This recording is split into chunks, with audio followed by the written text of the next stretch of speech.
అందరికీ నమస్కారం అండి. Happy evening. నేను ఇంపాక్ట్ ఎలక్యూషన్ టీం తరపున మా కొటేషన్ ని ఇవాళ తెలియపరుస్తున్నాను. శ్రమ నీ ఆయుధం అయితే విజయం నీ బానిస అవుతుంది. ఆ శ్రమ ఏకాగ్రతతో, చిత్తశుద్ధితో, ఇష్టంతో, కష్టం అనుకోకుండా శ్రద్ధగా గనక చేస్తే శ్రద్ధావాన్ లభతే జ్ఞానం అంటారు కదా, అలా మనము అంత చక్కగా మనస్ఫూర్తిగా మనసావాచ కర్మన మన శక్తియుక్తులన్నిటినీ ఆ శ్రమయందు ఉంచితే విజయం తప్పక లభిస్తుంది.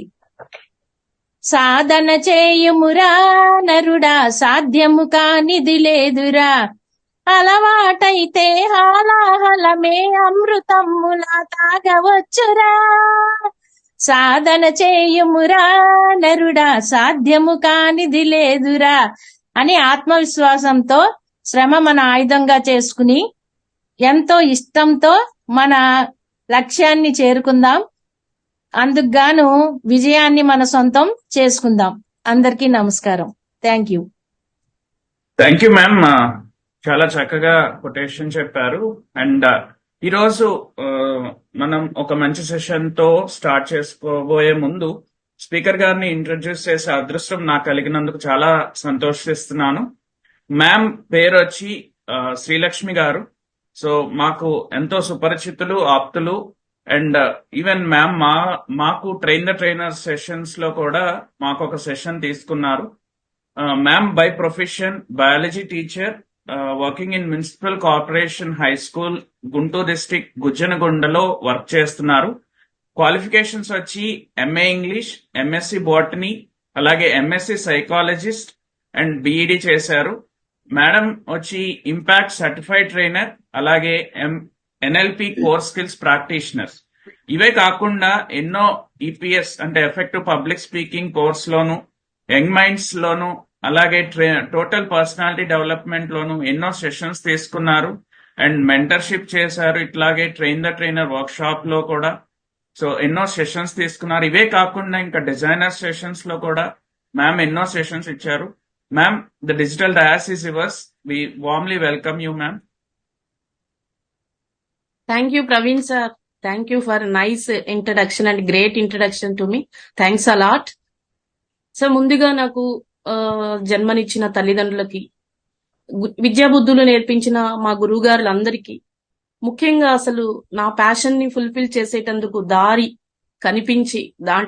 కనిపించేలా చేసిన కదం కృష్ణమూర్తి గారికి, అంతకు ముందున అసలు ఈ ఫౌండేషన్ వ్యవస్థాపకులు, గ్రేట్ అచీవర్, గ్రేట్ ఫౌండర్, ఇంటికొక స్పీకర్, ఊరికొక లీడర్, అంతే కదా సార్.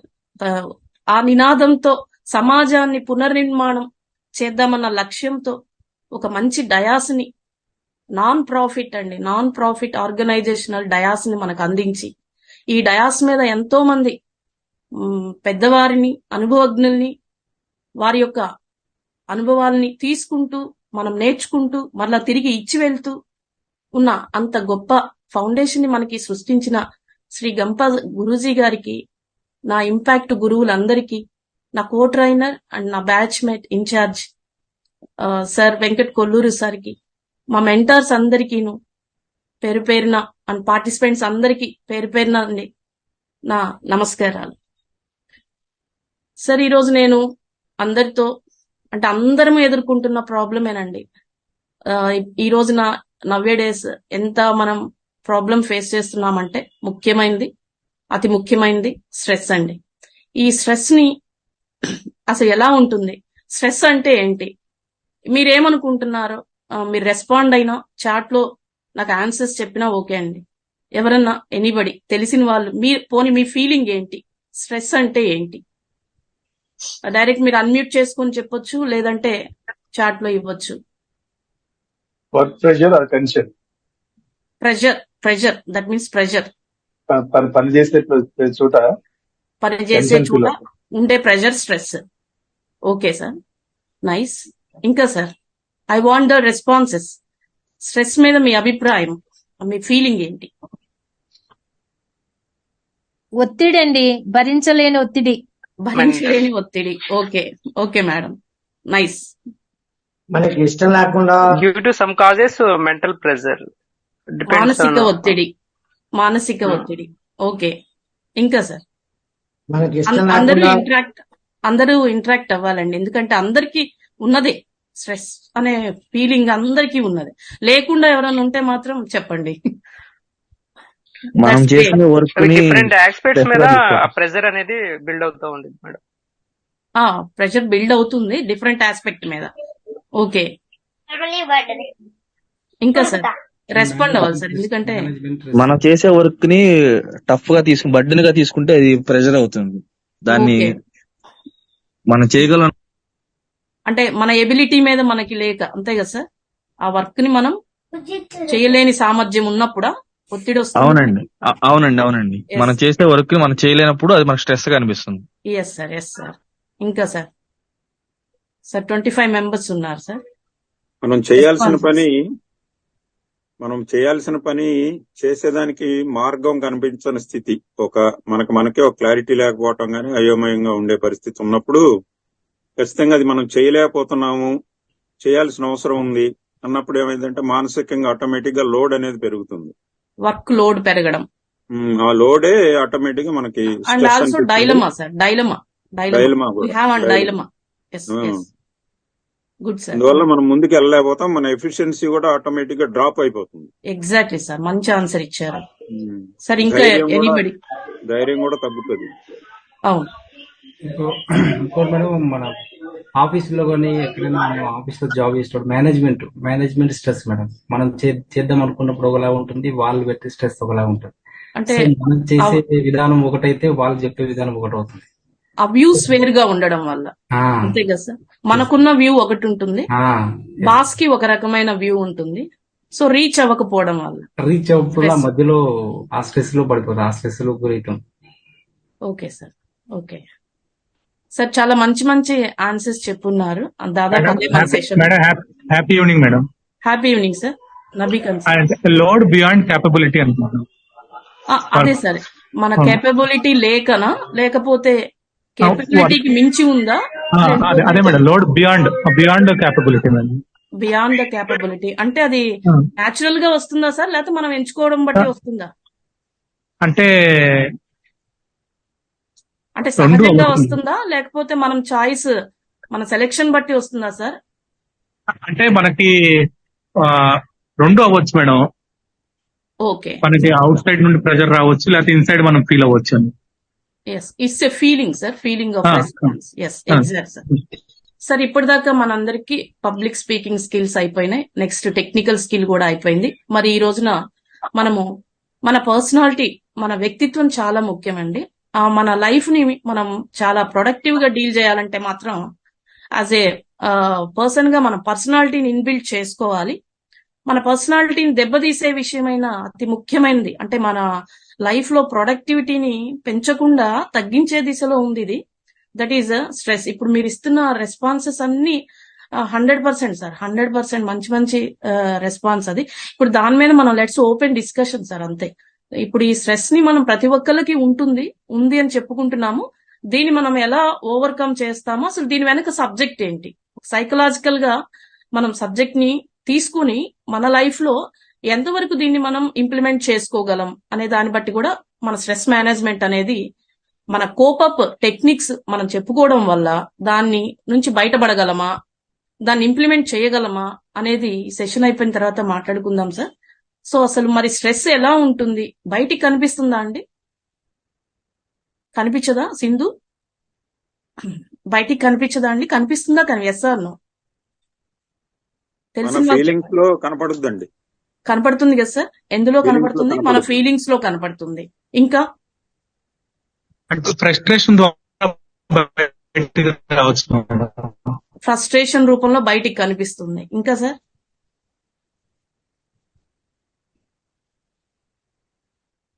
ఓకే, మన స్ట్రెస్ బిహేవియర్ లో అనేది కూడా తెలిసిపోతుంది మేడం. ఏం సార్? మనము ప్రవర్తించే బిహేవియర్ లో కూడా తెలిసిపోతుంది. ఎస్ stress సార్, గా ఉన్నప్పుడు. Exact, correct, 100% right. మనకి లోపల ఎంత 90% దాచుకుందాం మేడం ప్లీజ్? 90% జబ్బులకి ఒత్తిడే కారణం అంటున్నారు కదండి డాక్టర్లందరూ కూడా. అల్టిమేట్ BP రిజల్ట్ అదే మేడం, అదే అల్టిమేట్ అట్లా రిజల్ట్ అదే.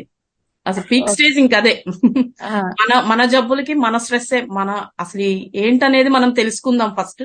తెలుసుకున్న తర్వాత ఏంటి, ఎట్లా వెళ్దాం, ఆ కారణాలు ఏంటి, లేకపోతే ఎలా మేనేజ్ చేసుకోవాలి, ఈ స్ట్రెస్ నుంచి ఇంకొక రకమైన డీవియేషన్ ఏమన్నా ఉందా, దాన్ని కూడా మనం చూడబోతున్నామండి.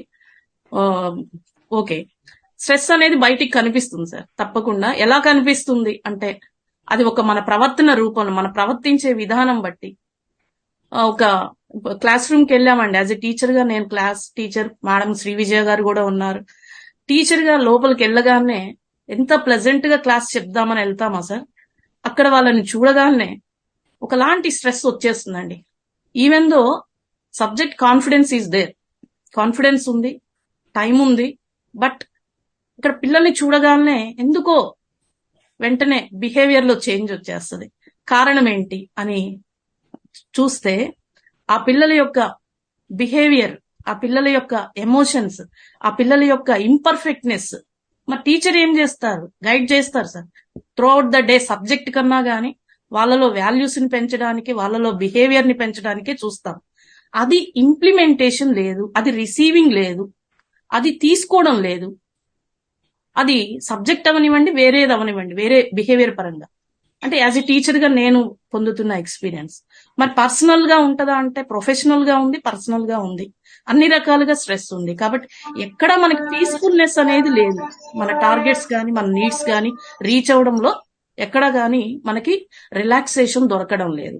అంటే ఇవాళ అట్లా టార్గెట్స్, డిమాండ్స్ అట్లా అయిపోయినాయి. యాజ్ ఎ పర్సన్ గా మనం రీచ్ అవ్వడానికి ట్రై చేస్తున్నాం, కానీ అవ్వడం లేదు. సో దాని వల్ల కూడా మెయిన్ మనకి స్ట్రెస్ వస్తుంది. మరి బయటికి కనిపిస్తుందని చెప్పుకున్నాం, అందరికీ ఉంటుందని చెప్పుకున్నాం, మరి లేని వాళ్ళు అనేది లేరు నాకు తెలిసి. అయితే బెస్ట్ పర్ఫార్మెన్స్ ఈ స్ట్రెస్ వల్ల మనం ఇవ్వలేకపోతున్నాం. మనం అవుట్పుట్ లోగా ఉంటుంది. మనకి ఈ స్ట్రెస్ నుంచి ఇంకొకటి తయారవుతుందండి. స్ట్రెస్ లో నుంచే ఘర్షణ అనేది మొదలవుతుంది. ఇప్పుడు మనం చెప్పుకుంది ఒత్తిడి, స్ట్రెస్. ఈ ఒత్తిడిలో నుంచి ఇంకొక రకమైన యాటిట్యూడ్ బయలుదేరుతుందండి మనకి. దట్ ఈస్ కాల్డ్ కాన్ఫ్లిక్ట్ అంటారు. కాన్ఫ్లిక్ట్, సంఘర్షణ అంటారు.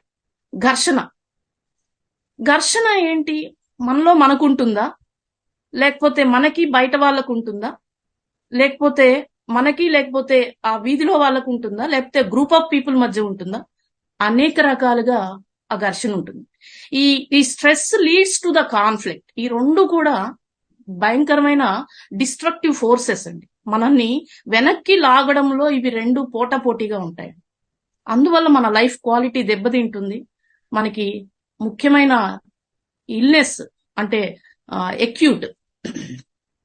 క్రోనిక్ ఇల్నెస్ అంటే లైక్ ఎగ్జాంపులరీ అందరికీ వస్తున్న బీపీ గాని, షుగర్ గాని, థైరాయిడ్ గాని, వేరే హార్మోనల్ ఇంబ్యాలెన్స్ గాని, ఇవన్నీ మనం చూస్తున్నామంటే బికాస్ ఆఫ్ ఓన్లీ స్ట్రెస్. మనం తీసుకునే విధానం, మనము ఆశించే విధానం, మన పర్సెప్షన్ అండి, మన థాట్ అండి, మన ఎమోషన్ అండి, మనం పొందుతున్న ఘర్షణ అండి. సో ఇదంతా ఏంటి అంటే మనలో ఒక వ్యతిరేకత పెరిగిపోతుంది. మనతో మనకే పెరుగుతుంది, మనతో ఇంట్లో వాళ్ళకి పెరుగుతుంది, మనతో మన చుట్టుపక్కల వాళ్ళతో పెరుగుతుంది. సో దానివల్ల ఏమవుతా ఉంది, రిలేషన్షిప్స్ దెబ్బతింటా ఉన్నాయి. సో అంత భయంకరమైన డిస్ట్రక్టివ్ ఫోర్స్ ఇది.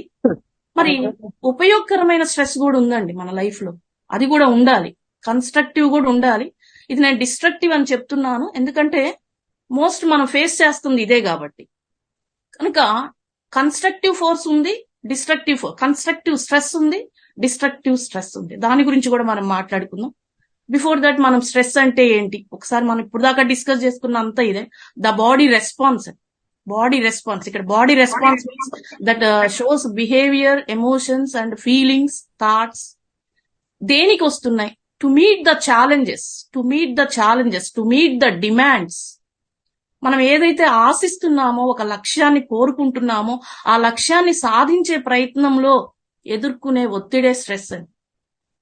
ఎందుకు మనకి స్ట్రెస్ ఉంటుంది అని చూస్తే మనకు వచ్చేసి, ఒక్క నిమిషం సార్, నేను ఆ స్లైడే ఉంచండి. we can't meet our demands అంటే మనం ఫేస్ చేస్తుంది ఏంటి అని చూస్తే, ఎప్పుడైతే మనం కోరుకున్న వాటిని, మనం అనుకున్న వాటిని పొందలేని పక్షంలో డెఫినెట్ గా మనకు వచ్చేదే ఈ స్ట్రెస్. ఆ స్ట్రెస్ లోంచి మనం పొందుతున్నదే కాన్ఫ్లిక్ట్. సో రెండు భయంకరమైన భూతాలు అని చెప్పుకున్నాము. దీనివల్ల మనం లో ప్రొడక్టివిటీ వెళ్తున్నాము. మరి ఏంటనే సబ్జెక్ట్ ని తీసుకున్నాం. సార్ అన్మ్యూట్ లో ఉండాలి. సబ్జెక్ట్ ని తీసుకున్నామండి, దీని వెనుకున్న జ్ఞానం తీసుకున్నాం, దాన్ని ఇంప్లిమెంట్ చేస్తామా చేయకపోతామా అనేది మన బట్టి ఉంటది.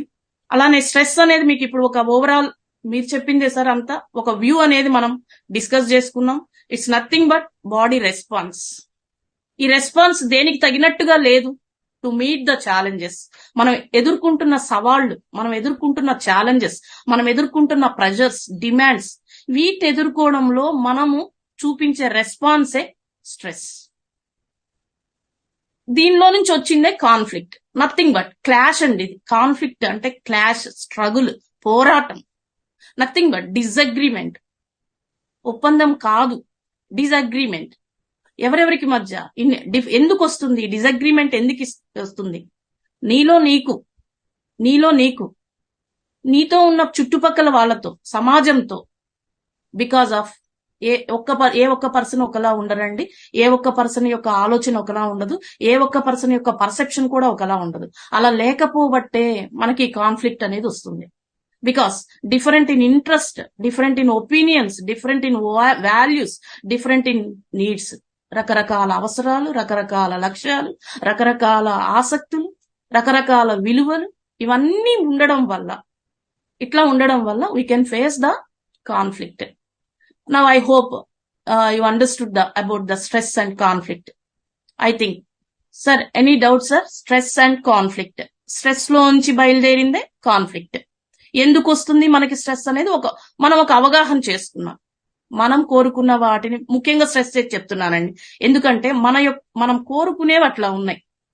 అవి సమ్మతమా అసమ్మతమా అనేది మనం ఆలోచించట్లా. మనకు పాసిబుల్లా ఇంపాసిబుల్లా అనేది మనం ఆలోచించట్లా. మన థాట్ లో ఏదైతే వస్తుందో పాసిబిలిటీస్, ఇంపాసిబిలిటీస్ అక్కడ బేరీజ్ వేసుకోవట్లా. మనం వాటిని మనం మీట్ అవ్వడానికి ఫేస్ చేసుకునే ఆ రకరకాల ఏదైతే ఒత్తిళ్లు ఉన్నాయో వాటిని మనం ఎదుర్కోలేక పడుతున్నదే స్ట్రెస్ అని చెప్తున్నాను. So that is about stress and conflict. మరి ఇప్పుడు మనం ఏం చూడబోతున్నాం? స్ట్రెస్ కి కారణాలు ఏంటి? స్ట్రెస్ కి ఏమేమి ఇంటరాక్ట్ అవ్వండి సార్. స్ట్రెస్ కి కారణాలు ఏమై ఉండొచ్చు?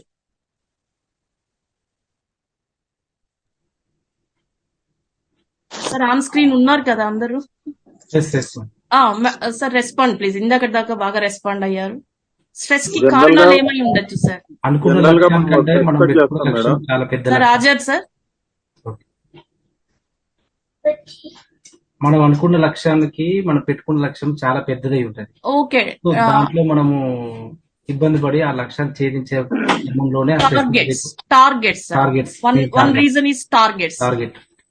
Just note down, just targets. Yes. ఇంకా సార్, ఇంకా ఏమనుకుంటున్నారు? మనం ఎక్స్పెక్టేషన్ చేస్తాము, మన నుంచి ఎక్స్పెక్టేషన్స్ ఉంటాయి, అవతలి వారి యొక్క మన నుంచి ఎక్స్పెక్టేషన్స్ ఉంటాయి, మనం ఎక్స్పెక్టేషన్స్ చేస్తాం.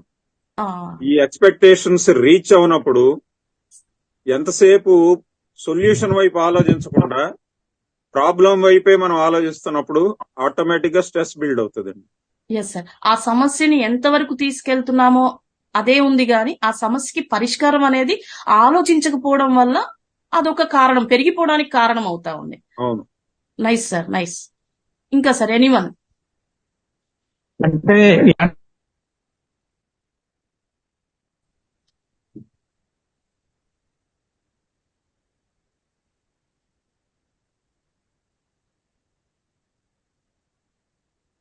Sir నబీఖాన్ sir.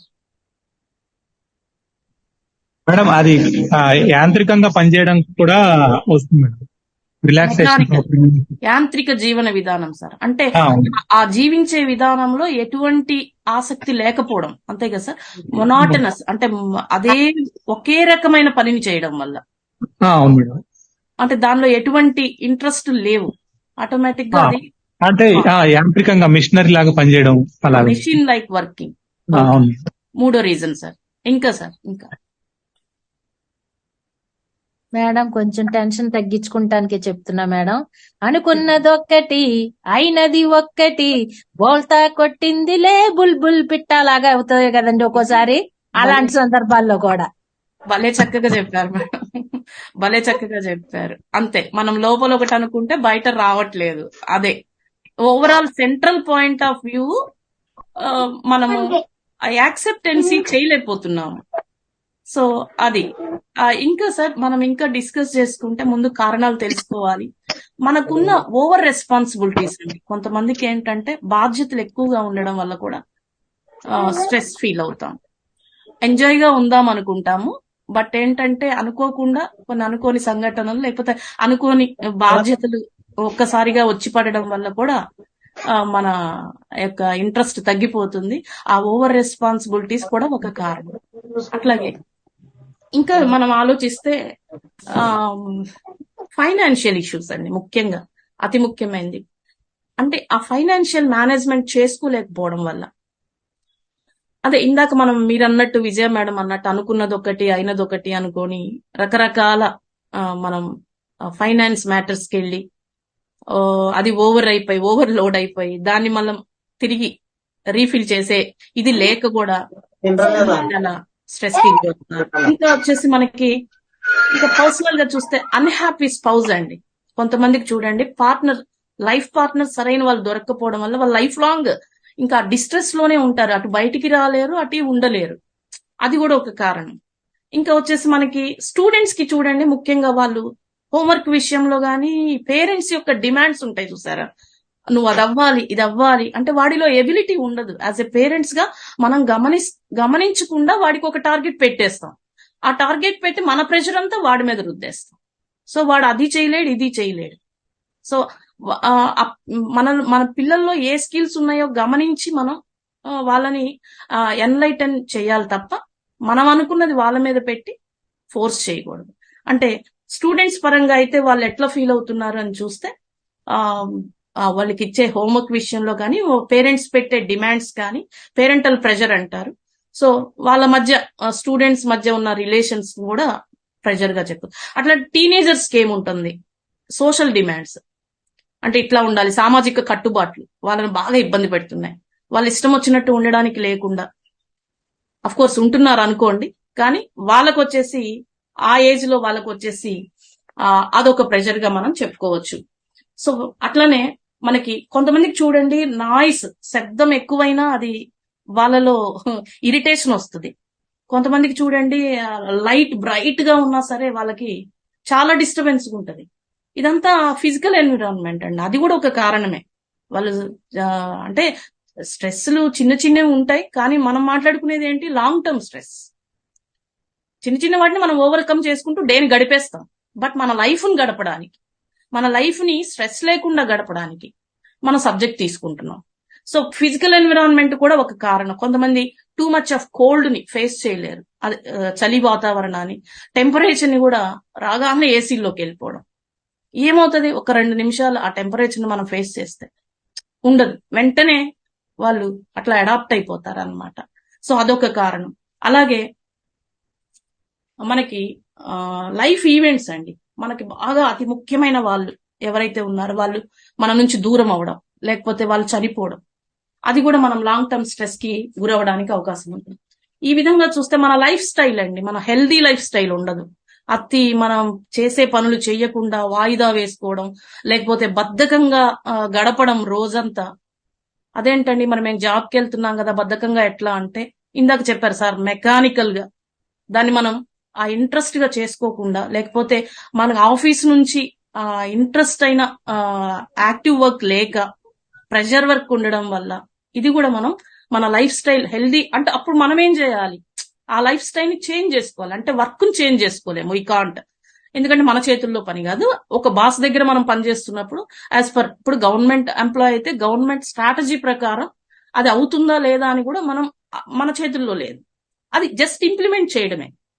చేస్తాము, ఆ రిజల్ట్ ని మనకు వస్తే ఓకే, మనం సక్సెస్.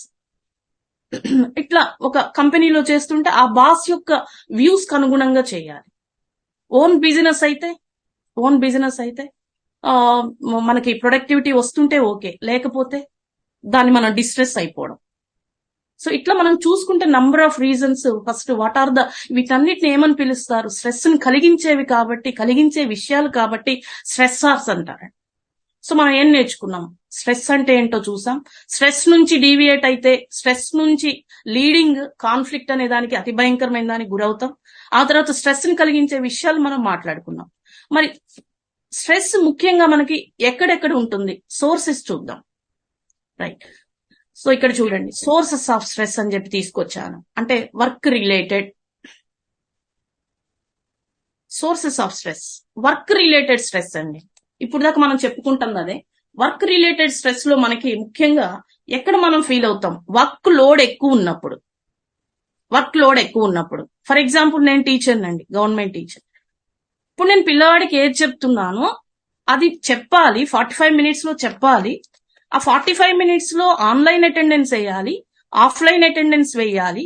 ఇవాళ నుంచి కూడా ఇంకొక మళ్ళా యాప్ లో ఇంకొకటి తీసుకొచ్చానండి, రీజన్ రాయాలి. పిల్లవాడు ఎందుకు రాలేకపోతున్నాడు ఈరోజు స్కూల్కి, రీజన్ రాయాలి. వాళ్ళు 4 ఆప్షన్స్ ఇచ్చారు. బాగాలేక రాలేదా, లేకపోతే షిఫ్ట్ అయ్యాడా, ఈ రీజన్స్ అన్ని పెట్టుకుంటే ఒక్కొక్క క్లాస్ కి 70, 50 ఉన్నప్పుడు నేను సిలబస్ టార్గెట్ పూర్తి చేయాలి. నేను మళ్ళా ఏం చెప్పానో వచ్చి డైరీ రాయాలి. మళ్ళా నేను చెప్పే విధానం ప్లాన్ రాయాలి. సో చూడండి, నాకు అంటే ఇక్కడ ఏమైంది, నేను హాయిగా వెళ్ళి చెప్పుకునే ఇది లేదు. అక్కడ ఏమైంది, నేను చెప్పిన దాన్ని మొత్తం మళ్ళా 2 సార్లు రాయాల్సి వస్తుంది. అంటే టైం ఆ 45 minutes. చూడండి, అంటే వర్క్ లోడ్ ఒక హెవీ అయిపోయింది, హెవీ వర్క్ లోడ్ అయిపోయింది. ఇది వరకు మనం ఆఫ్లైన్ అంతా చేసే వాళ్ళం హ్యాపీగా, ఇప్పుడు అంతా ప్రతిదీ ఆన్లైన్ చేయాల్సి వస్తుంది. సో ఆన్లైన్ ఆఫ్లైన్ 2 చేయాల్సి వస్తుంది, ఏ పనైనా సరే. అంటే ఇక్కడ హెవీ వర్క్ లోడ్ అయిపోయింది. టైం అదే టైం, బట్ వర్క్ మాత్రం వేరియేషన్ ఉంటుంది. ఫర్ ఎగ్జాంపుల్ స్కూల్లో తీసుకుంటే, అట్లా మీకు ఆఫీసులో అట్లా మీకు ఓవర్ వర్క్ లోడ్ ఇవ్వడం వల్ల extra time, software employees extra time, లేకపోతే ఎక్కువ టార్గెట్స్ ఇచ్చి అలా చేయడం వల్ల ఆ వర్క్ లోడ్ స్ట్రెస్ ని మనం ఎదుర్కొంటున్నాం. మరి అలాగే డెడ్ లైన్స్ పెడతారండి. మాకే ఉంది, ఈ టైం కల్లా ఆన్లైన్ లో ఎంట్రీ అయిపోవాలి, లేకపోతే మీకు మెమోలు వస్తాయి, లేకపోతే మీకు షోకాజ్ వస్తుంది, లేకపోతే మీరు సస్పెండ్. అక్కడ చూస్తే మనకు కర్సర్ పనిచేయదండి, సర్వర్ పనిచేయదు, సారీ, ఆ కెపాసిటీని పెంచరు. మేము మిడ్ నైట్ కూర్చొని చేయాల్సి వస్తుంది. ఆ డెడ్ లైన్ పెట్టి చేయడం వల్ల మనకి వర్క్ మీద బోర్డమ్ వచ్చేస్తుంది, ఇంట్రెస్ట్ గా వెళ్ళి చెప్దామన్న యాటిట్యూడ్ కూడా ఇక్కడ పోతుంది. సో అట్లా మనకి డెడ్ లైన్స్ పెట్టి చేయడం వల్ల ఒక రకమైన ప్రైవేట్ జాబ్ అయితే ఏంటి, ఫియర్ అండి, ఇన్సెక్యూరిటీ. అంటే రేపు ఉంటుందో నా జాబ్, లేదు, లేకపోతే ఆఫ్టర్ 1 year నన్ను ఈ కాంపిటేటివ్ తట్టుకోలేక, అంటే బాస్ ఎలాంటి నిర్ణయం తీసుకుంటాడో, ఇలా ఈ ఫియర్ ఉండడం వల్ల, ఈ ఇన్సెక్యూరిటీ ఉండడం వల్ల వాళ్ళకి వర్క్ రిలేటెడ్ స్ట్రెస్ అనేది పెరిగిపోతా ఉంది మనకి. అలాగే ఎకడమిక్ స్ట్రెస్ ఇంకొక రకమైన స్ట్రెస్. ఇది ఎక్కువగా స్టూడెంట్స్ కి వాళ్ళ యొక్క పెర్ఫార్మెన్స్, వాళ్ళ గ్రేడింగ్ కానీ, వాళ్ళ ప్రాజెక్ట్ సబ్మిషన్ లో కానీ, వాళ్ళ అచీవ్మెంట్ చేసే విషయంలో కానీ, ముఖ్యంగా ఎగ్జామ్స్. ఆ ఎగ్జామ్స్ ని వాళ్ళు టార్గెట్ చేసే దిశలో వాళ్ళు ఏమైపోతుంది అంటే ఈజీ వేస్ చూసుకుంటున్నారు. అంటే ఆ స్ట్రెస్ ని భరించలేక, ఆ పేషెన్స్ గా ఉండి చదువుకోలేక స్లిప్పులు తెచ్చిపెట్టుకోవడం, లేకపోతే యూట్యూబుల్లో ఇంకేదన్నా మార్గాలు వెతుక్కోవడం, ఇట్లా రకరకాలుగా వాళ్ళట్లా డీవియేట్ అయిపోతున్నారు. ఎకడమిక్ స్ట్రెస్ వల్ల ఆ ఎగ్జామ్ ప్యాటర్న్ వాళ్ళు అందుకోలేక వాళ్ళలో ఒక యాంగ్జైటీ లెవెల్స్ కానీ, వాళ్ళలో ఒక నర్వస్నెస్ కానీ పెరిగిపోయి అలా ఇబ్బంది పడుతున్న సందర్భాలు. అట్లాగే ఫైనాన్షియల్ స్ట్రెస్ ఎవరికైతే, అంటే వీళ్ళు చేసిన ఫైనాన్షియల్ మేనేజ్మెంట్ లేక, ముఖ్యంగా మనకు వస్తున్నది ఎంత ఆదాయం, దీనిలో ఎంత మనం ఖర్చు పెట్టుకుంటున్నాం, ఎంత మిగిల్చుకుంటున్నాం, ఒక ప్లాన్ లేకుండా. లేదు పోనీ కొన్ని ఒకసారి ఎంత ప్లాన్డ్ గా ఉన్నా అనుకోని ఖర్చులు వచ్చేస్తాయి, అనుకోని విషయాలు వచ్చేస్తాయి. ఆ టైంలో మనం బయటికి వెళ్తాం, అప్పుల కోసం వెళ్తాం, బయట తెచ్చుకుంటాం. మళ్ళా వాటిని తీర్చుకునే శక్తి లేక, లేకపోతే ఒక ఆర్గనైజేషన్ లేక, ఒక ఫైనాన్షియల్ అరేంజ్మెంట్ లేక, సో ఫైనాన్షియల్ స్ట్రెస్. లేకపోతే ఇతనికి ఏంటి, ఒక్కసారిగా రిచ్ ఫెలో అవుదాం, నెమ్మదిగా కష్టపడి పైకి వద్దామని కాకుండా, బిజినెస్ లో నేను ఇంత వాడవ్వాలి, అంత వాడవ్వాలి, లేకపోతే నేను ఇంత సంపాదించాలి, ఇందాక మనం చెప్పుకున్నాం, మన డిమాండ్స్ ని మీట్ అవ్వలేక ఇలా ఈ క్రైసిస్ లో పడడం. కొన్నిసార్లు ప్రకృతి సహకరించకపోవచ్చు, లైక్ కరోనా అలా వచ్చింది కదా, అది మన చేతుల్లో పని కాదు. సో ఈ విధంగా ఫైనాన్షియల్ పరంగా మనం అదొక సోర్స్. అలాగే రిలేషన్షిప్స్ అండి, ఇందాక నుంచి మనం చెప్పుకుంటున్నాం. రిలేషన్షిప్స్ విషయంలో మన బ్రేకప్ రావడం వల్ల మనం నమ్ముకున్న వ్యక్తి, మనకిష్టమైన వ్యక్తి, లేకపోతే మన ఫ్యామిలీలో పర్సన్ వాడు స్ట్రగుల్ అవుతూ మనతో ఉండలేక, లేకపోతే మన మధ్య బతకలేక, వాడికి డిమాండ్స్ ఎక్కువగా ఉండి బయటికి వెళ్ళిపోవడం, లేకపోతే ఆ రిలేషన్షిప్ బ్రోకెన్ అవ్వడం, ఒక ఆస్తుల తగాదాలు రావడం, లేకపోతే ఇంకా సంథింగ్. అట్లాగే హెల్త్ ఇష్యూస్, ఇందాక చెప్పుకున్నాం మనం, హెల్త్, బీపీలు, హెల్త్, నాకు షుగర్ వచ్చింది అని పదే పదే పర్సన్ కుంగిపోతుంటారు. ఆ షుగర్ ని ఎలా కంట్రోల్ పెట్టుకోవాలి అని ఆలోచించట్లా, ఆ బీపీని ఎలా మినిమైజ్ చేసుకోవాలి అని ఆలోచించట్లా. నాకు వచ్చేసింది ఇంకా నేనేమైపోతాను. ఒక ఇర్రేషనల్ ఫియర్ అండి, ఒక భయం అనేది ఎట్లా ఏర్పడిందంటే ముందస్తుగానే వీళ్ళు ఎక్కువ అనుకోవడం వల్ల వచ్చింది. లెట్స్ యాక్సెప్ట్, వచ్చింది, దాన్ని మనం ఏం చేయాలి, దాన్ని ఓవర్కమ్ చేయడానికి మనం మార్గాలు వెతుక్కోవాలి. వచ్చిన దాన్ని ఇంకా మనం తీసేయలేం కాబట్టి, అవన్నీ దీర్ఘకాలిక రోగాలు కాబట్టి వాటిని మనం డేంజరస్ లోకి వెళ్లకుండా షుడ్ బి కంట్రోల్డ్ వేలో పెట్టుకుంటే, దాని మీద మన ఆలోచన ఉంటే ఇంకొక రకంగా ఉంటుంది. అలా చేయకుండా మనం హెల్త్ ఇష్యూస్ ని పెంచుకుంటున్నాం. సో ఆ పరంగా స్ట్రెస్ ఫీల్ అవుతున్నాం. అలాగే ఎన్విరాన్మెంటల్ స్ట్రెస్ అండి, దీనికి వచ్చేసి కొన్ని ఏరియాస్ లో ఫ్లడ్స్, కొన్ని ఏరియాస్ లో ఎర్త్ క్వేక్స్ ఇలా వచ్చి వాళ్ళ లాస్ అయిన విషయంగా, లేకపోతే అబౌట్ బిఫోర్ నేను చెప్పాను, స్ట్రెస్ లో నుంచి ఇంకొక భయంకరమైన ఘర్షణని మనం పొందుతున్నాము, కాన్ఫ్లిక్ట్. చిన్న తేడా స్ట్రెస్ కి కాన్ఫ్లిక్ట్ కి ఏంటంటే, స్ట్రెస్ ఉన్న వ్యక్తి ప్రమోషన్, ఇప్పుడు జాబ్ లో ప్రమోషన్ కావాలండి అతనికి, అతను ఆ ప్రమోషన్ పొందడంలో స్ట్రెస్ వస్తుందా రాదా, లేకపోతే ఎన్ని రోజులకు వస్తుంది, లేకపోతే నాకన్నా ముందు ఇంకెవరికన్నా వస్తుందేమో, మెయిన్ అట్లా అదొక ముఖ్యంగా లిస్ట్ లో దగ్గర ఉన్నప్పుడు, ఈ లోపు ఏమన్నా జరగరానివి జరిగి తను వెనక్కి వెళ్తే, ఆ లిస్ట్ లోంచి, సీనియారిటీ లిస్ట్ లోంచి వెనక్కి వెళ్తే ఇక కోలుకోలేడండి ఆ పర్సన్. అది భయంకరమైన స్ట్రెస్. అయితే కాన్ఫ్లిక్ట్ ఎలా ఉంటుందంటే, ఆ పర్సన్ తన జాబ్ రీత్యా కొంచెం దూరం వెళ్లాల్సి వస్తుంది, ఫ్యామిలీకి దూరంగా వెళ్లాల్సి వస్తుంది, తన ఇంట్లో న్యాయం చేయలేడు, జాబ్ కి అప్పుడు ఎలా తన ఒక ఘర్షణ పడతాడు. నేను ఒక గుడ్ ఎంప్లాయీగా ఉండాలా, గుడ్ డాడీగా ఉండాలా, ఇంట్లో గుడ్ హస్బెండ్ గా ఉండాలా, ఏం చేయలేని పరిస్థితి. అట్లా ఉంటుంది కాన్ఫ్లిక్ట్, ఘర్షణ. సో ఈ కాన్ఫ్లిక్ట్ మనకి next slide sir, Praveen sir.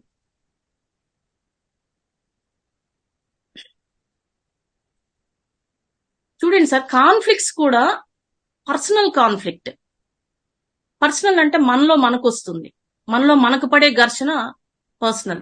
Work place లో వస్తుంది సార్, అంటే మన కొలీగ్స్ తో వస్తుంది, మన టీం మెంబర్స్ తో వస్తుంది. అక్కడ కూడా ఎందుకు వస్తుంది, ఇవన్నీ మనం ఇందాక డిస్కస్ చేసుకున్నాం.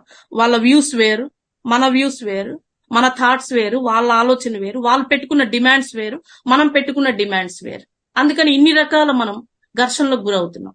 Inter personal sir, interpersonal అంటే వ్యక్తికి just individual to individual, person to person. అది ఎవరైనా అవ్వచ్చు, ఫ్యామిలీలో హస్బెండ్ తో అవ్వచ్చు, పిల్లలతో అవ్వచ్చు, లేకపోతే వేరే లేదు నైబర్స్ తో అవ్వచ్చు, పర్సన్ టు పర్సన్. అలాగే ఫ్యామిలీ కాన్ఫ్లిక్ట్, కుటుంబంలో గొడవలు, కుటుంబంలో ఘర్షణలు. అలాగే కల్చరల్ కాన్ఫ్లిక్ట్, ఆచారాలతో, లేకపోతే డిఫరెంట్ ఫ్యామిలీస్ నుంచి వచ్చి ఒకటైనప్పుడు, మ్యారేజ్ చేసుకున్నప్పుడు, డిఫరెంట్ క్యాస్ట్ లేకపోతే డిఫరెంట్ రిలీజియస్ నుంచి వచ్చినప్పుడు వీళ్ళై వాళ్ళు తీసుకోలేరు, వాళ్ళై వీళ్ళై తీసుకోలేరు, అప్పుడు వచ్చే ఘర్షణ. అలాగే పొలిటికల్, ఇంక ఇది మనకు తెలిసిందే, రకరకాల పార్టీలు, రకరకాల స్ట్రాటజీస్. సో అలాగే ఎకనామిక్ కాన్ఫ్లిక్ట్, ఎకానమీకి సంబంధించి, ఇంటర్నేషనల్, మరి దేశాల మధ్య ప్రపంచంలో. అలాగే ఐడియాలజికల్ అంటే దీనికి ఎన్విరాన్మెంట్ అండ్ ఐడియాలజికల్. ఒక్క నిమిషం. ఐడియాలజికల్ అంటే ఆ వ్యూస్ ఆర్ ఆ పర్సెప్షన్, వాళ్ళ ఐడియాలజీ వేరుగా ఉంటుంది, వేరే వాళ్ళ యొక్క ఐడియాలజీ వేరుగా ఉంటుంది, ఆ ఐడియాలజీకి సరిపడదు. That is environmental. ఎన్విరాన్మెంటల్, మనం ఇందాక చెప్పుకున్నట్టు ఆ ఆ వాతావరణం ఏదైతే ఉందో అది ట్రాఫిక్ కూడిందో అవనివ్వండి, పొల్యూషన్ తో కూడిందో అవనివ్వండి. సో అది మనకి ఇన్ని రకాల కాన్ఫ్లిక్ట్స్ కి మనం గురవుతున్నాం. నెక్స్ట్ మరి లెవెల్స్ ఆఫ్ కాన్ఫ్లిక్ట్స్ చూస్తే ఏ లెవెల్లో ఉంటుంది? ముఖ్యంగా 4 రకాల్లో. ఇంట్రా పర్సనల్ అంటే ఏంటి? విత్ ఇన్ యువర్ సెల్ఫ్, నీలో నీకు పడే ఘర్షణ. ఇంటర్ పర్సనల్, ఇది ఒక వేరే, individual to individual, group, individual to group, లేదా అమాంగ్ ద గ్రూప్. అలాగే ఆర్గనైజేషనల్, ఇట్స్ అన్ ఇన్స్టిట్యూషనల్, ఒక ఇన్స్టిట్యూషన్ లో టీమ్ మెంబర్స్ కి బాస్ కి మధ్య. సో ముఖ్యంగా మనం చూసుకునేది ఏంటంటే ఇంట్రా పర్సనల్ చూద్దాం. Intra personal conflict, next slide. Intra personal లో ఇన్ని రకాల, అంటే మనలో మనతో మనం 3 రకాలుగా ఘర్షణ పడతామండి. ఏ సందర్భాలు ఆ పడే ఘర్షణ ఏంటి అంటే, ఆ పడే కాన్ఫ్లిక్ట్ ఏంటి అంటే approach conflict. First one, approach means రెండు పాజిటివే, బట్ వీ కాంట్ సెలెక్ట్. అప్పుడు వస్తుంది మనకి కాన్ఫ్లిక్ట్. రెండు కావాలి, రెండు అవసరమే. How can we choose? Example, so 2 positive options అతనికి వచ్చినప్పుడు, జాబ్స్ 2 ప్లేసులు బాగున్నాయి, వచ్చిన ఆఫర్స్ బాగున్నాయి, ఏ జాబ్ ఎంచుకోవాలి? అలాగే ఇంట్లో వాళ్ళకి, ఒక హస్బెండ్ వైఫ్ లేకపోతే పిల్లలకి వెకేషన్ ఇక్కడికి వెళ్దాం, ఈ ప్లేస్ కి వెళ్దాం హాలిడేస్ లో, పిల్లలు ఇంకొక మాట చెప్తారు, హస్బెండ్ ఇంకొక మాట. అప్పుడు ఏదైనా వెళ్ళాలి, కానీ ఎక్కడికి వెళ్ళాలి? అప్పుడు పడే ఘర్షణ. అలాగే ఒక స్టూడెంట్ కి 2 మంచి కాలేజెస్ లో సీట్ వస్తుంది, ఏ కాలేజ్ ఎంచుకోవాలి తెలియదు, ఎందులో చేరితే బాగుంటుంది తెలియదు, అప్పుడు వచ్చే కాన్ఫ్లిక్ట్. అండ్ అలాగే షాపింగ్ డైలమా కూడా వస్తుంది మనకి. 2 బ్రాండ్స్ ఓకే, ఏ బ్రాండ్ ని మనం సెలెక్ట్ చేసుకోవాలి? సో అలాంటివి. అలాగే రిలేషన్షిప్ చూసుకుంటే, ఒక పెళ్లి చూపులే అనుకుందాం సార్, ఒక మ్యారేజ్ సెట్ అవుతుంది, ఒక అమ్మాయికి 2 క్వాలిటీస్ నచ్చాయి, 2 ఎట్ ఏ టైం కావాలంటున్నారు, అంటే మ్యారేజ్ ప్రపోజల్ 2 రకాలుగా బాగుంది, ఎట్లా సెలెక్ట్ చేసుకోవాలి? సో ఇట్లా మనలో మనం రకరకాల intrapersonal, with in our self అనేక రకాల.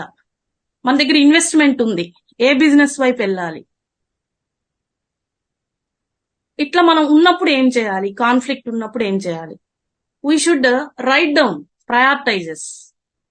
సో ఏది చేస్తే మనకి ఎక్కువ బెనిఫిట్ అనేది జస్ట్ నోటీస్ చేసుకొని మనం ఫాలో అయితే, దాని నుంచి వచ్చే లాభాలు దేని నుంచి ఎక్కువ మనకి ఉపయోగకరంగా, దేని నుంచి మనం ఎక్కువ కంఫర్టబిలిటీస్ పొందుతామో దాన్ని సెలెక్ట్ చేసుకుంటే మనకు కాన్ఫ్లిక్ట్ అనేది పోతుంది. అలా చేయకుండా మనం ఘర్షణ పడుతూ వేరే వాళ్ళ మీద డిపెండ్ అయితే, అంటే తీసుకోవచ్చు, సలహా తీసుకోవచ్చు, ఆస్క్ ఫర్ సపోర్ట్. ఇది మనం చేయలేని పక్షంలో, ఎందుకంటే అతని పర్సెప్షన్ ఎట్లా ఉందో, థర్డ్ పర్సన్ పర్సెప్షన్. సో మనం అలా అనలైజ్ చేసుకోగలిగి ప్రయారిటైజ్ ఇచ్చుకొని దేన్ని సెలెక్ట్ చేసుకోవాలో ఒక సొల్యూషన్ అనేది మనకు వస్తుంది. అలాగే రెండోది అప్రోచ్ అవాయిడెన్స్. ఒకటేమో పాజిటివ్ ఆఫర్, దాన్ని నెగిటివ్ కవర్ చేస్తుంది. అంటే ఎట్లా? ఒక జాబ్ ఆఫరే వచ్చింది, అప్పుడు దాకా ఆ పర్సన్ ఫ్యామిలీతో ఇన్బిల్ట్ అయి ఉన్నాడు, చక్కగా మంచి రిలేషన్ తో, అంటే బాగా అటాచ్మెంట్ ఉంటది కదా ఎవరికైనా. ఒక్కసారిగా అతను దూరం వెళ్ళాలి, ఒంటరిగా వెళ్ళిపోవాలి, జాబు వద్దనుకోలేడు, వీళ్ళని వద్దనుకోలేడు. సో అటువంటప్పుడు ఏం చేయాలి? జస్ట్ తప్పదు, వెళ్లాల్సిందే. అలాంటి ఘర్షణ కూడా మనకి చూస్తూ ఉంటాం. సో ఆ మూడోది అవాయిడెన్స్ అంటే 2 నెగిటివ్ అండి, కానీ బట్ కావాలి, ఫేస్ అంటే తప్పదు. 2 అన్డిజైరబుల్ ఆప్షన్సే, బట్ ఏంటంటే ఒక స్టూడెంట్ ఉన్నాడు, ఎగ్జామ్ కి ప్రిపేర్ అవుతున్నాడు, బట్ అవతల మంచి ఫ్యామిలీ ఫంక్షన్ ఒకటి ఉంది, ఎగ్జామ్ ప్రిపరేషన్ ఉంది. అప్పుడు వాడు పడే ఘర్షణ, ఎగ్జామ్ కి అటెండ్ అవ్వాలా, ఫ్యామిలీ గ్యాదరింగ్, ఏది ముఖ్యం? మన కెరీర్ ముఖ్యం కాబట్టి మనం ఇందులోనే అట్లా ఉండిపోతాం. అట్లాగే ఒక సర్జన్ కి ఒక క్యాన్సర్ పేషెంట్ వస్తే, అతను రేడియాలజీ ఇస్తే లేకపోతే కీమో ఇస్తే, రేడియేషన్ ఇస్తే బాగుంటుందా, లేకపోతే సర్జరీ చేస్తే బాగుంటుందా? Tough condition. ఆ టార్గెట్ ఏంటి? ఆ సర్జన్ కి సక్సెస్ అవ్వాలి. ఏది చేస్తే, ఇది చేస్తే, అది చేస్తే, ఏది చేస్తే తెలియదు. అట్లాంటి పడే ఘర్షణ. ఇట్లా మనలో మనకి ఘర్షణ కూడా ఇన్ని రకాలుగా ఉంటుంది. అలాగే ఈ కాన్ఫ్లిక్ట్ కూడా 2 రకాలు. మనకి ఉపయోగకరమైన కాన్ఫ్లిక్ట్ ఉంది, డిస్ట్రక్టివ్ కాన్ఫ్లిక్ట్ కూడా ఉంది. ఇందాక మనం యూస్ఫుల్ స్ట్రెస్ ఎలా అయితే డిస్కస్ చేసుకున్నామో అలాగే మనకి కన్స్ట్రక్టివ్ కాన్ఫ్లిక్ట్ కూడా ఉంది. అంటే ఏం చేయాలా, ఈ ఘర్షణ వచ్చినప్పుడు ఈ just open your self, open communication, collaboration, problem solving, learning. అవి ఇదివరకు రోజుల్లో రచ్చబండ అని ఒకటి ఉండేదండి. ఆ రచ్చబండ దగ్గర పంచాయతీ అంటే అటు వాళ్ళని తెస్తారు, ఇటు వాళ్ళని తెస్తారు, ఆ సాధ్యాలు మాట్లాడతారు, చివరికి ఏది అట్లాగనమాట. జస్ట్ ఇది పోవాలి అంటే ఒక టీమ్ లో, ఒక గ్రూప్ లో ఒక ఇది వచ్చింది అంటే ఓపెన్ కమ్యూనికేషన్, ఓపెన్ గా మాట్లాడి నిర్ణయాలు ఏంటో చూసుకొని జస్ట్ టీమ్ బాండింగ్ తో మనం ముందుకెళ్తే ఆ ప్రాబ్లం అనేది, సో దానివల్ల మనకు వచ్చిన లెర్నింగ్ అవకాశం ఏమొచ్చింది, నేర్చుకునే అవకాశం. సో ఈ తప్పు జరిగింది కాబట్టి ఇది నెక్స్ట్ టైం మనకి లేకుండా ఒక కన్స్ట్రక్టివ్ వేలో, ఒక సానుకూలమైన ధోరణిలో కూడా మనం ఆ ఘర్షణని తగ్గించుకోవచ్చు. నెక్స్ట్ డిస్ట్రక్టివ్ కూడా ఉందండి. డిస్ట్రక్టివ్ కాన్ఫ్లిక్ట్ దీని యొక్క ఇది లక్షణం ఎట్లా ఉంటది, ఆ పూర్ కమ్యూనికేషన్. అంటే మనం ఏమి ఓపెన్ చేయలేము. వాళ్ళ ధోరణి ఎట్లా ఉంటదంటే కాంపిటేటివ్ ధోరణిలో ఉంటది. అది సక్రమంగా ఉండదు. ఎస్కలేషన్ అంటే బాగా తీవ్ర స్థాయిలో ఉంటుంది. అంటే అగ్రెసివ్ గా ఉంటాడు. అతను మాట్లాడితే నోరు విప్పితే ఎట్లా ఉంటదంటే ఇక నెగిటివ్, అంటే బూతులు వస్తాయి అంటారు కదా, అట్లా మాట్లాడతాడు. అంత చిరాకుతనంతో ఉంటాడు. అసలు కలవడానికి కూడా ఇష్టపడ్డు. ఈ కాన్ఫ్లిక్ట్ అతనిలో ఉంటే అతను ఒక సానుకూలతకు కూడా రాడు. ఎమోషనల్ డిస్ట్రెస్, బర్న్అవుట్ అయిపోతాడు. సో ఈ విధమైన లక్షణాలతో మనం కాన్ఫ్లిక్ట్ ని చూడొచ్చు. అట్లాగే నెక్స్ట్ అండి కాన్ఫ్లిక్ట్. ఇప్పుడు మనం last stage of our session, ఈ స్ట్రెస్ ని మనం ఎలా ఓవర్కమ్ చేసుకోవాలి. ఇప్పుడు దాకా మనం చెప్పుకున్నాం, సబ్జెక్ట్ తీసుకున్నాం. స్ట్రెస్ ఇన్ని రకాలుగా ఉంటుంది. స్ట్రెస్ నుంచి స్ట్రెస్ లీడ్ అయితే కాన్ఫ్లిక్ట్ వస్తుంది. కాన్ఫ్లిక్ట్ కూడా మనలో ఎన్ని రకాలుగా ఉంటుంది. మరి రకరకాల కాన్ఫ్లిక్ట్స్ నెగిటివ్ వేలో చూసాం, పాజిటివ్ వేలో చూసాం. మరి ఈ స్ట్రెస్ ని ఎలా మనం ఓవర్కమ్ చేయాలి అందరికి తెలిసిందేనండి. ఈ విషయాలన్నీ తెలిసినే. మనం ఇంత ప్రాక్టికాలిటీ ఉండదు. ఇవా నాకు తెలుసులే, కానీ చేసే దగ్గరికి వచ్చేసరికి మనకి చేయలేము. అగైన్ మళ్ళా మనం స్ట్రెస్ లోనే ఉంటాం. ఏం చేయాలా, ఈ చిన్న లాంగ్ టర్మ్ స్ట్రెస్ ని మనం పోగొట్టుకోవాలంటే just we can change our lifestyle, we can modified. ఏదైతే స్తబ్దంగా ఉన్నదో మన లైఫ్ స్టైల్ ని just we make it interesting గా చేసుకోవాలి అంటే ఖచ్చితంగా ఎక్సర్సైజ్ అనేది మాత్రం కంపల్సరీనండి. ఆ ఎక్సర్సైజ్ వల్ల ఏమవుతుందంటే మన బాడీ అంతా కొన్ని వేల కోట్లతో తయారై ఉంటుంది. ప్రతి సెల్స్ తో తయారై ఉంటుంది. ప్రతి సెల్ కి ఆక్సిజన్ అందుతుందండి. నార్మల్ గా అందేదానికన్నా మనం ఈ బ్రీతింగ్ ఎక్సర్సైజెస్ చేయడము, లేకపోతే ఫిజికల్ ఎక్సర్సైజెస్ చేయడం వల్ల ఏంటంటే ప్రతి సెల్ కూడా యాక్టివేట్ అయి ఎనర్జెటిక్ గా అవుతుంది.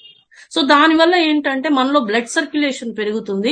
మనలో రిలీజ్ అవ్వాల్సిన hormones, feel good hormones release అవుతాయండి. సో దానివల్ల డే మొత్తం మనకి ఏంటంటే ఒక డిప్రెషన్ రాదు, యాక్టివ్ గా ఉంటాం. చేసి చూస్తే తెలుస్తుందండి. అంటే 2 రోజులు చేయడం, 3వ రోజు మానేయడం అట్లా కాదు. మనం ఒక హ్యాబిచువలైజ్ చేసుకుంటే ఖచ్చితంగా మనం డేలో మనకి మనం ప్రయారిటీ ఇచ్చుకోవాలండి. ఎన్ని రెస్పాన్సిబిలిటీస్ ఉన్నా, ఎంత క్రైసిస్ ఉన్నా మనకంటూ మనం మార్నింగ్ ఒక 1 hour for purpose of exercise. అది ఎటువంటిదన్నా మెడిటేషన్ అవ్వనివ్వండి, యోగా అవ్వనివ్వండి, లేదా అవుట్డోర్ ఎక్సర్సైజెస్ ఇవ్వనివ్వండి, ఖచ్చితంగా 24 గంటల్లో 1 అవర్ మన కోసం మనం ఖచ్చితంగా దీనికి స్పెండ్ చేయాల్సిందే. అప్పుడే మనం ఈ స్ట్రెస్ ని ఎదుర్కోవడంలో సమర్థతని పెంచుకుంటాము.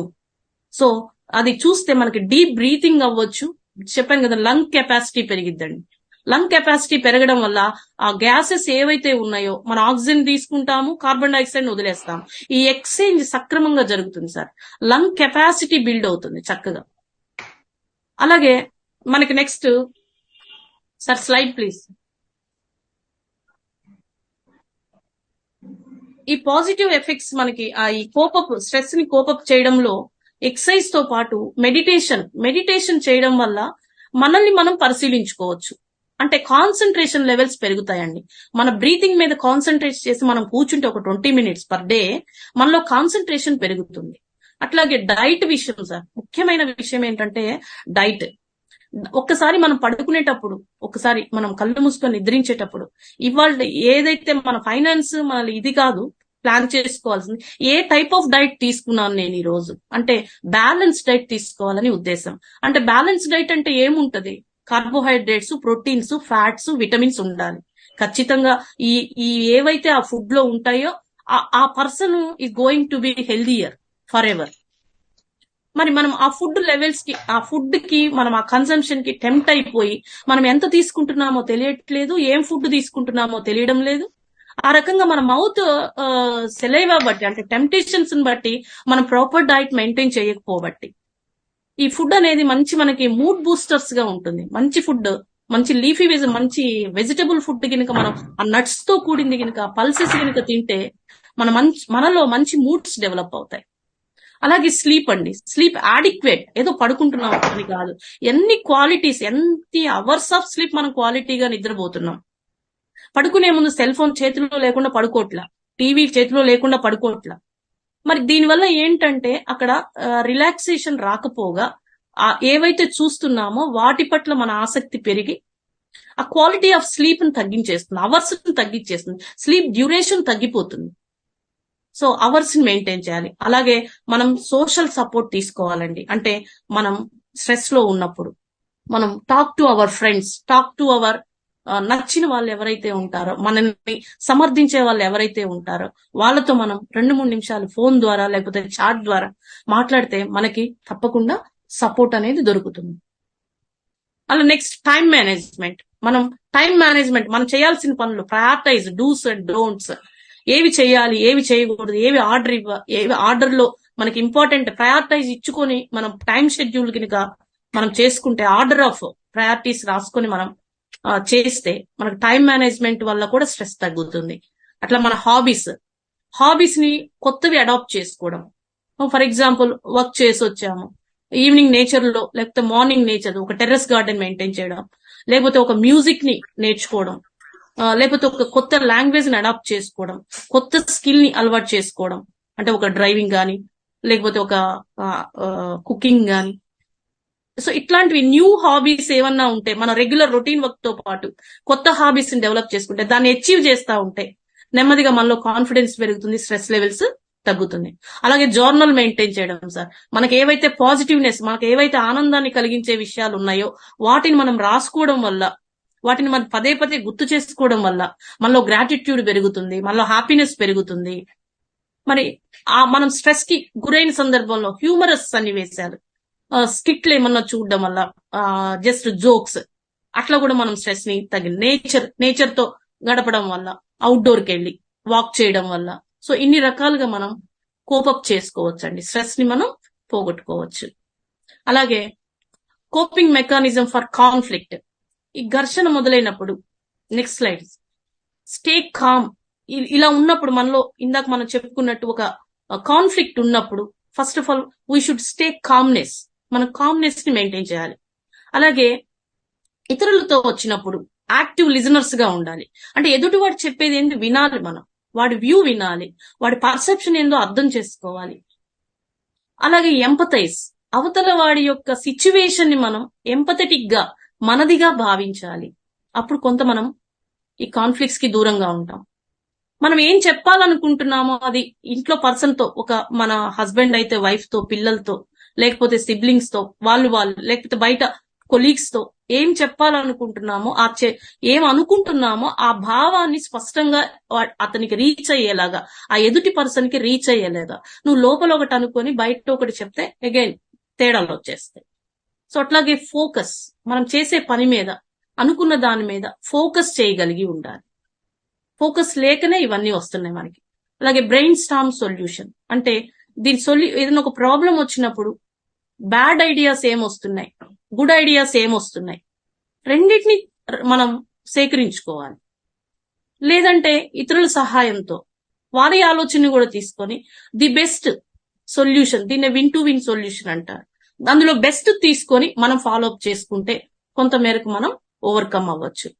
అలాగే మీడియేషన్ సార్, ఇక్కడ మెడికేషన్ అని పడింది, మీడియేషన్ అంటే సీక్ సపోర్ట్, ఒక మీడియేటర్ ని పెట్టుకొని, అంటే ఫర్ ఎగ్జాంపుల్ కౌన్సిలర్ అనుకోవచ్చు, లేకపోతే ఒక సైకాలజిస్ట్ దగ్గరికి వెళ్ళి మన ప్రాబ్లం ఏంటో చెప్తే అతను ఐడెంటిఫై చేసి మనల్ని మనం గుర్తించేదిలాగా ఆ కౌన్సిలర్ గానీ ఆ సైకాలజిస్ట్ గానీ బిల్డ్ చేసుకుంటాం.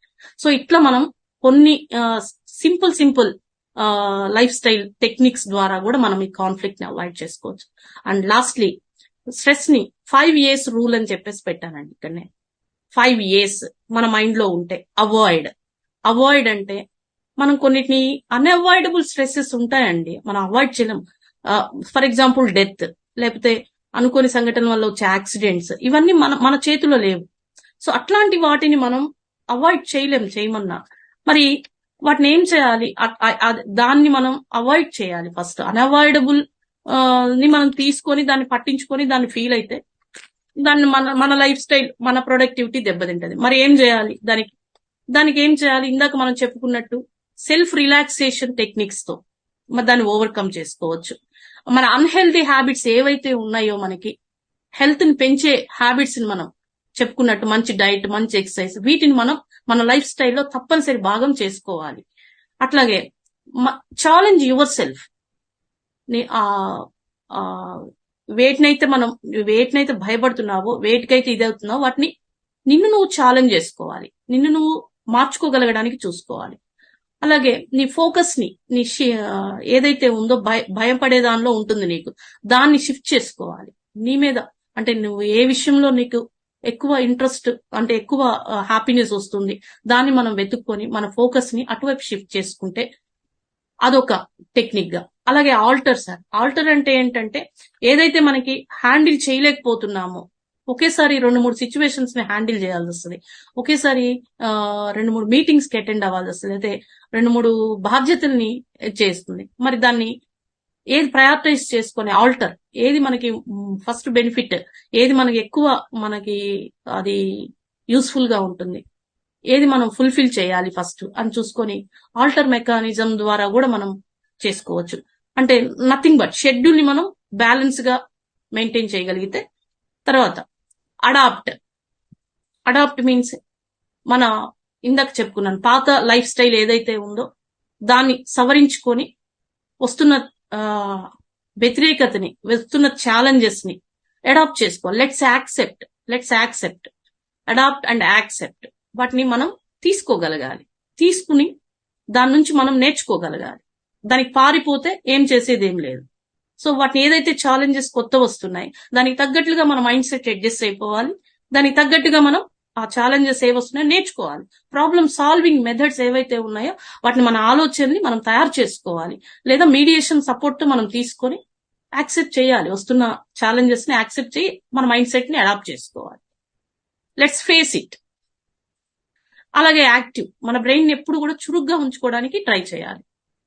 రకరకాల ఇందాక చెప్పుకున్నాం మెడిటేషన్ ద్వారా, లేకపోతే బ్రెయిన్ గేమ్స్ ఆడడం ద్వారా కొంచెం యాక్టివ్నెస్ ని చురుగ్గా ఉంచుకోగలిగితే కొంతమేరకు మనం దాదాపుగా స్ట్రెస్ ని మనం ఓవర్కమ్ చేసిన వాళ్ళతో.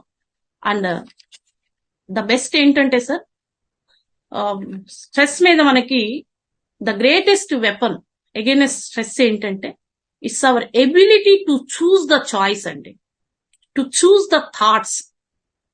మన ఆలోచనని ఎంచుకునే సామర్థ్యం ఉండాలి, దానికి వస్తున్న అవకాశాన్ని మనం తీసుకునే సామర్థ్యం ఉండడమే best weapon to overcome the stress. ఇంకా ఒక కీ చెప్తాను సార్, జస్ట్ స్ట్రెస్ లో ఉన్నప్పుడు just stay calm, just stay focus and calmness. హడావుడి చేసేసుకోకుండా, హడావుడి పడకుండా ఆ సిచ్యువేషన్ వచ్చినప్పుడు జస్ట్ స్టే కామ్ గా ఉండి మనం జస్ట్ లెట్స్ ఫోకస్, దేని మీద మనకి వస్తుంది ఫోకస్ చేస్తే కొంతమేరకు మనం దాదాపుగా స్ట్రెస్ నుంచి బయటపడచ్చు. సో ఇది sir about the stress management. Thank you. నా సెషన్ ఇంతవరకు ఓపిక్గా ఇంటరాక్ట్ అయ్యారు, సబ్జెక్ట్ తీసుకున్నారు. టెక్నిక్స్ ఏమన్నా ఉపయోగపడితే కంపల్సరీగా మీరు తీసుకుంటారని, అడాప్ట్ చేసుకుంటారని, మీ మైండ్ సెట్ మార్చుకుందాం. మన హెల్దీ లైఫ్ స్టైల్ ని డీల్ చేస్తూ మనకు ఆ క్రోనిక్ డిసీజెస్ ఏవైతే ఉన్నాయో వాటికి దూరంగా ఉంటూ, లేకపోతే ఉన్న వాటిని కంట్రోల్ చేసుకుంటూ మనం హెల్దీ లైఫ్ స్టైల్ ని గడుపుదాం. Thank you sir, Venkat sir. Thank you. Thank you ma'am, చాలా అద్భుతంగా చెప్పారు. అండ్ హోప్ ఈ స్ట్రెస్ అనేది మన పార్టిసిపెంట్స్ అందరికి రిలీవింగ్ మార్గంలో అందరూ ట్రై చేస్తారు ఈ రోజు నుంచి ఆశిస్తున్నాము. అండ్ మీకు ఎటువంటి డౌట్స్ ఉన్నా ఒకసారి హ్యాండ్ రైజ్ చేయండి, మేడం క్లారిఫై చేస్తారు. మీన్ టైం మన సింధు ప్రసాద్ గారు ఒకసారి సమ్మరైజ్ చేస్తారు.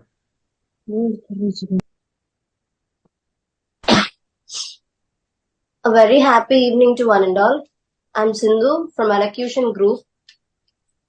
Today I'm here to summarize the cope up with stress topic, which is taken by our Sri Lakshmi ma'am.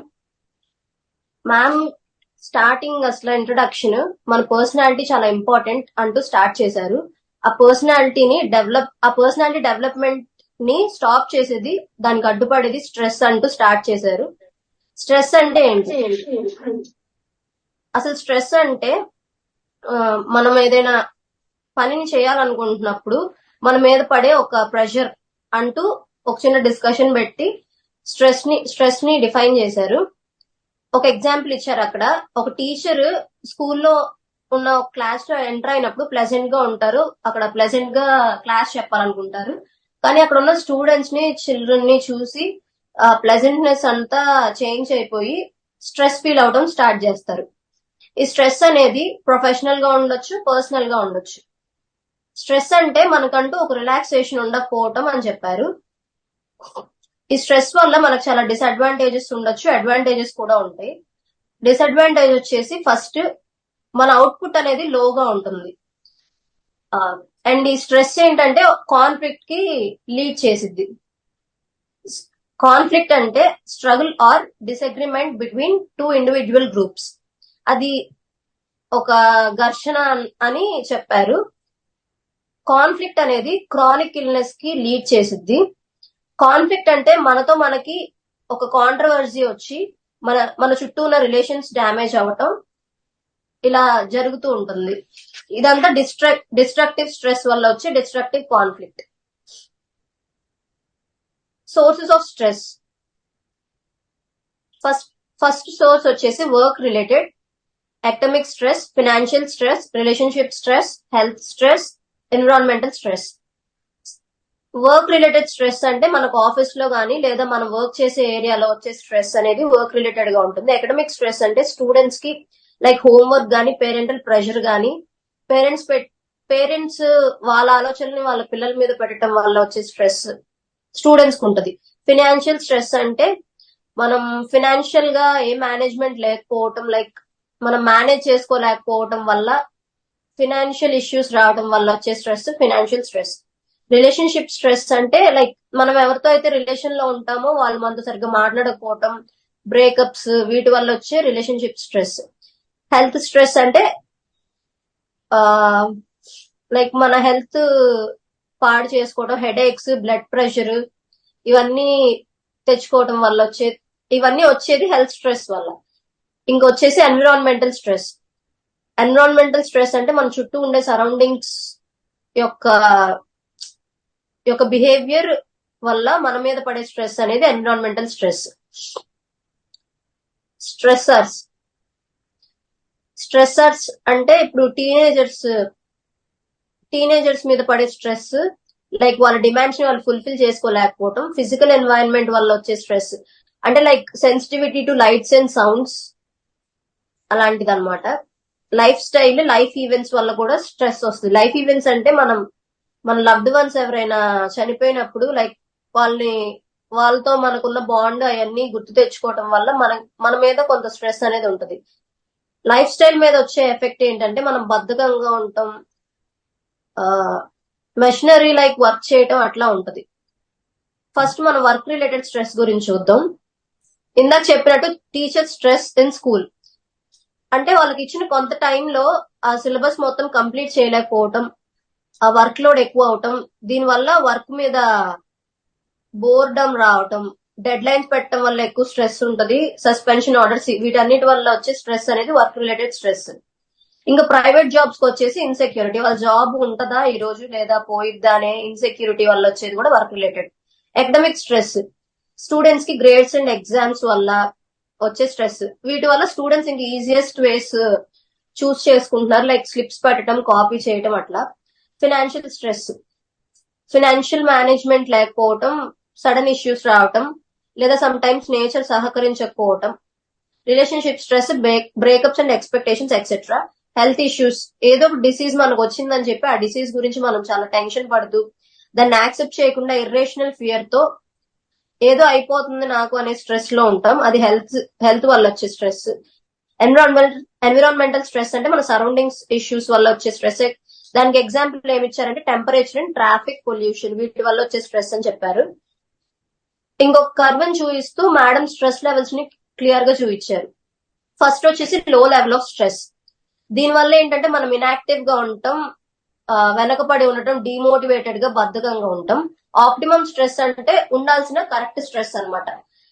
ఇది మనకు చాలా ఉపయోగపడుతుంది. Very productive, self motivated, creative and focused గా ఉంటాం దీనివల్ల. హై స్ట్రెస్ వచ్చేసి ఇది డేంజరస్, అంటే ఇది మనకి ఎగ్జాస్షన్ తీసుకొస్తుంది, బర్న్అవుట్ అయిపోతాం, యాంగ్జైటీ లెవెల్స్ ఇంక్రీజ్ అయిపోతాయి. ఇక్కడ ఒక ఎగ్జాంపుల్ తో కంపేర్ చేశారు. ఏంటంటే స్ట్రెస్ అనేది చికెన్ కర్రీలో మసాలా అంటూ కంపేర్ చేశారు. లో మసాలా ఉంటే మనకు కొంచెం టేస్ట్ అంతగా అనిపించదు, అదే కరెక్ట్ మసాలా పట్టినప్పుడు లైక్ వీల్ ఎంజాయ్ దట్ అని. హైగా ఉంటే మనం ఇంకా బర్న్అవుట్ అయిపోయి కుక్ చేసిన వాళ్ళ మీద ఫ్రస్ట్రేట్ అవడం అట్లా జరుగుతూ ఉంటుంది. ఈ స్ట్రెస్ వల్ల క్రానిక్ ఇల్నెస్ కూడా వస్తుంది, లైక్ హెడేక్స్, మజిల్ స్ట్రెస్, నిద్ర పట్టకపోవడం, ఇంటెస్టైన్స్ లో వచ్చేసి ఎసిడిటీ, నిద్ర పట్టిన క్వాలిటీ ఉండకపోవటం, ఆకలి వేయకపోవటం, వేస్తే ఫుల్ ఆకలి వేయటం, లేదంటే అసలు వేయకపోవటం. ఇవన్నీ physical effects of stress. Emotional effects వచ్చేసి లో మూడ్, ఇరిటేటబిలిటీ. కాగ్నిటివ్ ఎఫెక్ట్ ఏంటంటే కాన్సన్ట్రేట్ చేయలేకపోవటం, షార్ట్ టర్మ్ మెమరీ, మర్చిపోవటం, మతిమరుపు రావటం వల్ల. బిహేవియర్ ఎఫెక్ట్స్ ఏంటంటే ఓవర్ ఈటింగ్, లైక్ ఈ స్ట్రెస్ తో కోపప్ చేయలేక ఆల్కహాల్, స్మోకింగ్, డ్రగ్స్ వీటన్నిటికీ అడిక్ట్ అవుతూ లోన్లీ ఫీల్ లో ఉంటూ ఉంటారు. ఇమ్యూనిటీ మీద స్ట్రెస్ ఎఫెక్ట్ ఏంటంటే ఇమ్యూనిటీ చాలా తక్కువగా ఉండటం అట్లా ఉంటుంది. స్ట్రెస్ వల్ల కార్డియోవాస్కులర్ ఇష్యూస్ రావచ్చు, hypertension and mental health disorders like depression. It leads to all these.